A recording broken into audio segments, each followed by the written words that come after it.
Hello students, मैं सुधा स्वागत करती हूँ आप सबका आपके अपने चैनल तैयारी ऑनलाइन पे। आज हम डिस्कस करेंगे वर्कशीट 17 और वर्कशीट है क्लास 10th का। यह वर्कशीट 12 अगस्त 2020 का है। आज का हमारा टॉपिक है राम लक्ष्मण परशुराम संवाद। तो चलिए स्टार्ट करते हैं हमारा वर्कशीट। अगर आप हमारे चैनल पर नए हैं तो आप हमारे चैनल को सब्सक्राइब कर लें।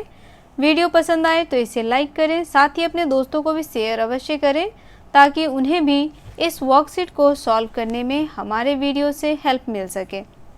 तो आज का जो हमारा वर्कशीट है यह वर्कशीट हिंदी का है और कविता है राम लक्ष्मण परशुराम संवाद, जो लिखा गया है तुलसीदास जी के द्वारा। तो वर्कशीट 17 में यहाँ पे राम लक्ष्मण और परशुराम का संवाद दिया हुआ है। तो चलिए हम पहले राम लक्ष्मण और परशुराम का संवाद पढ़ते हैं, उसके बाद इसका भावार्थ जानेंगे। लखन कहाँ हसी हमरे जाना, सुनहु देव सब धनुष समाना।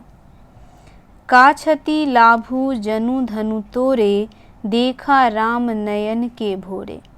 छुअत टूट रघुपति हूँ न दोसु, मुनि बिनु काज करिए कतरोसु। बोले चितई परसु की ओरा, रे सठ सुनयु सुभाऊ न मोरा। बालकु बोली बधऊ नहीं तो ही, केवल मुनि जर जानहि मोहि। बाल ब्रह्मचारी अति कोहि, वे सब विदित क्षत्रिय कुल द्रोही। भुजबल भूमि भूप बिनु किन्हि, विपुल वार मही देवह दीन्हि। सहस बाहु भुज छेद निहारा, परसु बिलोक महीप कुमारा।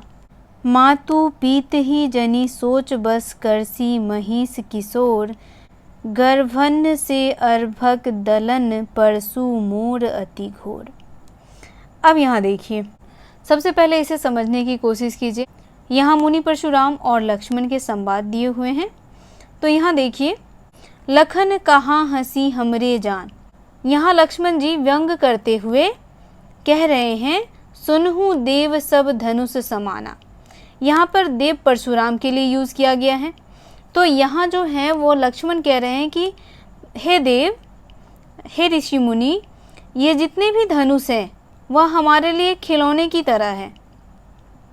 का क्षति लाभु जनु धनु तोरे, देखा राम नयन के भोरे। इसको तोड़ने से क्या लाभ और क्या हानि। जब लक्ष्मण जी ऐसा बोलते हैं तो प्रभु श्री राम उनको तिरछी नज़र से देखते हैं। उसके बाद छुअत टूट रघुपति हूँ न दोषु। लक्ष्मण जी कहते हैं कि यहाँ प्रभु राम का कोई दोष नहीं है, क्योंकि उन्होंने तो सिर्फ धनुष को छुआ ही था और छूते ही वह टूट गया। मुनि बिनु काज करित कत रोसु।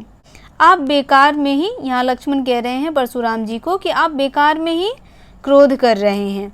बोले चितई परसु की ओरा। यहाँ देखिए, प्रभु परशुराम जो हैं वह फरसे की ओर देखते हुए लक्ष्मण से कहते हैं रे सठ सुनहि सुभाऊ न मोरा। कह रहे हैं कि ए बालक, तुम मेरे स्वभाव से परिचित नहीं हो। बालकु बोली बधऊ नहीं तो ही। तो परशुराम कह रहे हैं कि मैं सिर्फ तुम्हें बालक समझकर छोड़ रहा हूँ। केवल मुनि जर जानहि मोहि। मुझे सिर्फ कौन जानता है? जो ऋषि मुनि हैं वही मुझे भली भांति जानते हैं। अब देखिए परशुराम अपने बारे में क्या क्या बता रहे हैं। बाल ब्रह्मचारी अति कोहि। मैं क्या हूँ? एक बाल ब्रह्मचारी। विश्व विदित क्षत्रिय कुल द्रोही। और मैंने अब तक पृथ्वी पर जितने भी क्षत्रिय कुल है उसका विनाश किया है। और कहते हैं कि मुझे जो है वह क्षत्रिय कुल के विनाशक के रूप में भी जाना जाता है। भुजबल भूमि भूप बिनु कीन्हि। मैंने अपने बल से क्या किया है? पृथ्वी को कई बार क्षत्रियों से विहीन कर दिया है। विपुल वार मही देवहि दीन्हि। और कई बार मैंने पृथ्वी को देवताओं को दान में दे दिया। सहस बाहु भुज छेद निहारा। मैंने अपने बल से ही सहस्र बाहु को भी मारा। परशु बिलोक महीप कुमारा। यहाँ पर परशुराम जी लक्ष्मण को डराते हुए कह रहे हैं कि तुमने अभी तक मेरा फरसा नहीं देखा है। माँ तू पित ही जनी सोच बस करसी महिष किशोरा। तो यहाँ परशुराम जी लक्ष्मण के व्यवहार से बहुत ही क्रोधित हो रहे हैं और क्रोधित होते हुए कह रहे हैं, अगर मैं तुम्हें मार दूंगा तो तुम्हारे माता पिता को क्या होगा, असहनीय पीड़ा होगी। मेरे फरसे की गर्जना से क्या होता है, जो भी गर्भवती महिलाएं होती हैं या स्त्रियां होती हैं उनका गर्भपात हो जाता है।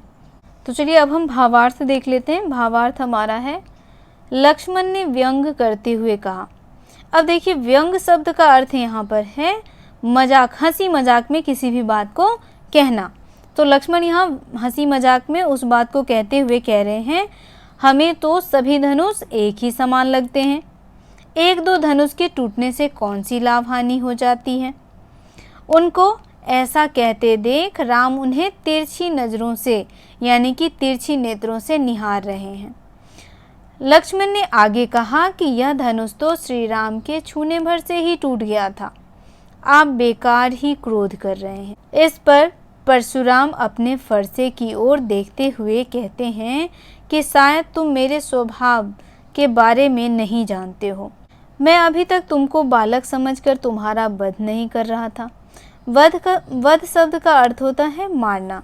तुम मुझे किसी सामान्य ऋषि की भांति समझने की भूल कर रहे हो।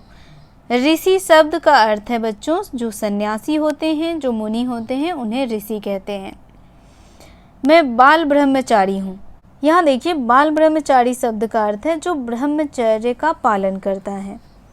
और सारा संसार मुझे क्षत्रिय कुल के विनाशक के रूप में जानता है। किसके रूप में? तो क्षत्रिय कुल के विनाशक यानी कि उसका विनाश करने वाले के रूप में प्रभु परशुराम को लोग जानते थे। मैंने अपने भुजबल से इस पृथ्वी को कई बार क्षत्रियों से विहीन कर दिया था।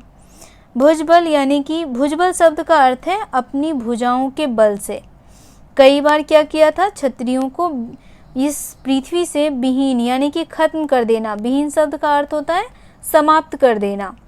और इस पृथ्वी को जीतकर ब्राह्मणों को दान में दे दिया। मैंने सहस्त्रबाहु को बुरी तरह से मारा था। तो यहाँ देखिए परशुराम जी कह रहे हैं कि उन्होंने सहस्त्रबाहु को भी बुरी तरह मारा था। तो आप यहाँ पे सहस्त्रबाहु शब्द का अर्थ जान लीजिए। सहस्त्रबाहु शब्द का अर्थ होता है अनेक भुजाओं वाला। मेरे फरसे को गौर से देख लो, तुम तो अपने व्यवहार से उस गति को पहुँच जाओगे, परंतु तुम्हारे माता पिता को असहनीय पीड़ा होगी। पीड़ा शब्द का अर्थ होता है दर्द, दुख, दर्द। मेरे फरसे की गर्जना सुनकर ही गर्भवती स्त्रियों का गर्भपात हो जाता है। तो चलिए अब हम वर्कशीट में दिए गए प्रश्नों के उत्तर जानेंगे। पद व उसका भावार्थ पढ़कर निम्नलिखित प्रश्नों के उत्तर दीजिए। तो हमने पद भी पढ़ लिया और भावार्थ भी जान लिया। अब जो प्रश्न दिए हुए हैं अब हमें उसके उत्तर देना है। तो देखिए हमारा पहला प्रश्न क्या है। हमारा पहला प्रश्न है, क्या क्या कहकर परशुराम ने अपनी वीरता का परिचय दिया। पद को पढ़कर अपने शब्दों में उत्तर लिखना है हमें। तो चलिए हम देखते हैं कि क्या क्या कह करके परशुराम जी ने अपनी वीरता का परिचय दिया। यहाँ देखिए परशुराम जी अपनी वीरता का परिचय देते हुए कहते हैं, यहाँ दिया हुआ है इस भावार्थ में, आप यहाँ देखें, मैं बाल ब्रह्मचारी हूँ और सारा संसार मुझे क्षत्रिय कुल के विनाशक के रूप में जानता है। मैंने अपने भुजबल से इस पृथ्वी को कई बार क्षत्रियों से विहीन कर दिया था। और परशुराम जी अपना परिचय देते हुए कहते हैं कि मैंने सहस्त्रबाहु को बुरी तरह मारा था। उसके बाद कहते हैं कि मेरे फरसे की गर्जना सुनकर गर्भवती स्त्रियों का गर्भपात हो जाता है। तो यहाँ देखिए भावार्थ में ही हमारा आंसर छुपा हुआ है। चलिए दूसरा प्रश्न देखते हैं। दूसरा प्रश्न हमारा है, भाव स्पष्ट कीजिए। हमें क्या करना है, ये जो पंक्तियाँ दी हुई हैं इन पंक्तियों का भाव स्पष्ट करना है। ठीक है, तो पंक्तियों को पहले पढ़िए। पंक्तियाँ हमारा, लखन कहाँ हंसी हमरे जाना, सुनहु देव सब धनुष समाना। अब लक्ष्मण जी, लखन शब्द का अर्थ है यहाँ पे लक्ष्मण। यहाँ लक्ष्मण जी व्यंग करते हुए कहते हैं कि हे देव, यानी परशुराम जी को कहते हैं कि हे देव, सभी धनुष हमारे लिए क्या हैं, समान है, एक जैसे ही हैं। बोले चितऊ परशु की ओरा, रे सठ सुने हूँ सुभाऊ न मोरा। अब यहाँ देखिए परशुराम जी अपने फरसे की ओर देखते हुए लक्ष्मण से कहते हैं कि तुमने अभी तक मेरे स्वभाव को जाना नहीं है। तो यहाँ आपको भाव स्पष्ट करना है। तो सबसे पहले यहाँ आपको लिखना होगा प्रस्तुत पंक्तियाँ क्षितिज भाग 2 के दूसरे अध्याय राम लक्ष्मण परशुराम संवाद से ली गई है। ये लिखने के बाद ही आप क्या करेंगे, भावार्थ लिखेंगे कि इसमें जो कवि हैं वह क्या कहना चाहते हैं। ठीक है, इस तरीके से आपको क्या करना है, अपना भावार्थ लिखना है। चलिए अब हम अगला प्रश्न देख लेते हैं। अगला प्रश्न हमारा है, पिछली कार्य पत्रिकाओं में आपने अनुप्रास अलंकार के बारे में पढ़ा था। उसी आधार पर प्रस्तुत पद में से अनुप्रास अलंकार के 2 उदाहरण छांटकर लिखिए। अब हमें क्या लिखना है, तो अनुप्रास अलंकार के 2 उदाहरण छांट के लिखने हैं। कहाँ से छांटना है, तो जो हमारा पद दिया हुआ है उसी में से छांटना है। तो सबसे पहले यहाँ आप समझ लीजिए कि अनुप्रास अलंकार होता क्या है। तो अनुप्रास अलंकार में व्यंजन वर्ण की आवृत्ति कई बार होती है। तो अनुप्रास अलंकार में व्यंजन वर्ण की आवृत्ति कई बार होती है, उसे कहते हैं अनुप्रास अलंकार। तो चलिए पद में हम अनुप्रास अलंकार के 2 उदाहरण छांट के लिखेंगे। तो हम सब जानते हैं कि अनुप्रास अलंकार में व्यंजन वर्ण की आवृत्ति कई बार होती है। तो ये हमारा पद है और इसमें हमें अनुप्रास अलंकार ढूंढना है। तो यहाँ देखिए, बालकू बोली बधऊ नहीं तो ही, यहाँ किस वर्ण की आवृत्ति कई बार हो रही है, ध्यान से देखिए, यहाँ ब वर्ण की आवृत्ति कई बार हो रही है।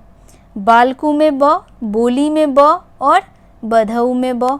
ठीक है, तो ब वर्ण की आवृत्ति कई बार हो रही है।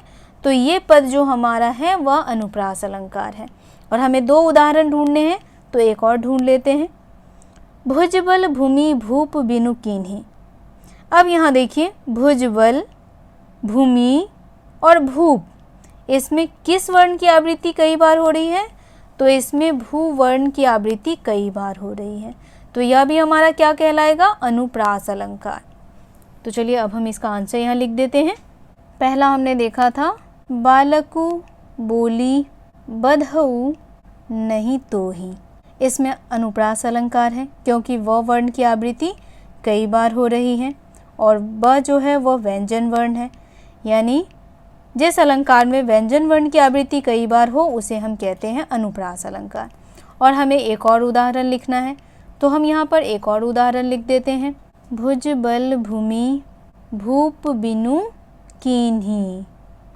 तो यहाँ देखिए, यहाँ पे किस व्यंजन वर्ण की आवृत्ति कई बार हो रही है, तो ध्यान से देखिए, यहाँ पर भ वर्ण की आवृत्ति कई बार हो रही है। तो यह भी हमारा अनुप्रास अलंकार का उदाहरण है। ठीक है, अब अगला प्रश्न हमारा है, लक्ष्मण और परशुराम के संवाद को जो अंश आपको सबसे अच्छा लगा उसे अपने शब्दों में संवाद शैली में लिखिए। तो अगर आप संवाद शैली जानते हैं तो आपको संवाद शैली में इसे लिखना है। संवाद शैली कैसे लिखा जाता है यह मैं आपको बता देती हूँ, और आप लक्ष्मण और परशुराम के संवाद को संवाद शैली में लिख करके हमें कमेंट में बताएं। अब देखिए संवाद शैली में हम कैसे लिखेंगे, तो यहाँ देखिए हमें लिखना है लक्ष्मण और परशुराम का संवाद। अब यहाँ देखिए, जैसे लक्ष्मण कहते हैं कि देव, यानी वो परशुराम जी से कह रहे हैं, देव हमारे लिए सभी धनुष एक समान हैं। तो यहाँ देखिए परशुराम जी लक्ष्मण से क्या कह रहे हैं, तुम मुझे अभी जानते नहीं कि मैं कौन हूँ। तो इसी तरीके से आपको फिर बताना है कि अब लक्ष्मण जी क्या कह रहे हैं, लक्ष्मण जी का संवाद क्या है इसके बाद, और उसके बाद परशुराम जी का संवाद क्या है।